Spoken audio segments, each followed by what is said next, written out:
Hi all, welcome to football arena. അടുത്ത സീസണിലേക്ക് FC ബാഴ്സലോണക്ക് ഒരു മികച്ച സ്ട്രൈക്കറെ ആവശ്യമായി വരികയാണ്. ലെവൻഡോസ്കിയുടെ സ്ഥാനത്തേക്ക് അവർ ഏറ്റവും കൂടുതൽ പരിഗണിക്കുന്നത് ഹൂലിയൻ ആൽവരസിനെയാണ്. അദ്ദേഹത്തിന് വേണ്ടിയുള്ള ശ്രമങ്ങൾ അവർ ആരംഭിച്ചിട്ടുണ്ട്. പക്ഷേ 120 മില്യൺ യൂറോ എങ്കിലും താരത്തിന് വേണ്ടി ചിലവഴിക്കേണ്ടി വരും എന്നാണ് റിപ്പോർട്ടുകൾ. ഹൂലിയൻ ആൽവരസിനെ ലഭിക്കുമോ ഇല്ലയോ എന്നുള്ളതൊക്കെ കാത്തിരുന്നു കാണേണ്ട കാര്യമാണ്. ഏതായാലും ആൽവരസിനെ ലഭിച്ചില്ലെങ്കിൽ ഏത് താരങ്ങൾക്ക് വേണ്ടിയായിരിക്കും ബാഴ്സലോണ ശ്രമിക്കുക? ഇതുമായി ബന്ധപ്പെട്ട ഒരു അപ്ഡേറ്റ് പ്രമുഖ സ്പാനിഷ് മാധ്യമമായ കഡാന സെർ ഇപ്പോൾ നൽകിയിട്ടുണ്ട്. 2 താരങ്ങളുടെ പേരുകൾ കൂടി അവർ പുറത്തുവിട്ടിട്ടുണ്ട്. ഒരാൾ ലൗറ്ററോ മാർട്ടിനസ് ആണ്. നമുക്കറിയാം, ഇന്റർ മിലാന് വേണ്ടി കളിക്കുന്ന അർജന്റീൻ സ്ട്രൈക്കറാണ് ലൗറ്ററോ.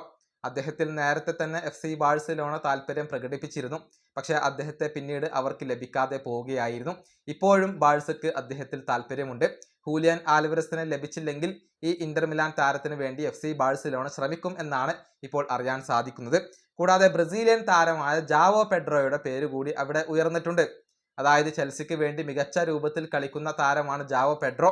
അദ്ദേഹത്തെ FC ബാഴ്സലോണക്ക് കൊണ്ടുവരാൻ താല്പര്യമുണ്ട്. ഹൂലിയൻ ആൽവരസിനെ ലഭിച്ചില്ലെങ്കിൽ ജാവോ പെഡ്രോക്ക് വേണ്ടി അവർ ശ്രമിക്കും എന്നാണ് അറിയാൻ സാധിക്കുന്നത്. ഈ 2 താരങ്ങളുടെ പേരുകളാണ് ഇപ്പോൾ ഉയർന്നു കേട്ടിട്ടുള്ളത്.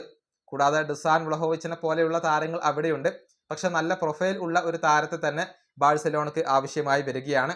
ഹൂലിയനെ കൊണ്ടുവരാൻ സാധിക്കും എന്നുള്ള ഒരു ശുഭപ്രതീക്ഷയിലാണ് ഇപ്പോൾ FC ബാഴ്സലോണയുള്ളത്. ഈ വീഡിയോ അവസാനിപ്പിക്കുന്നു. അടുത്തൊരു വീണ്ടും കാണാം.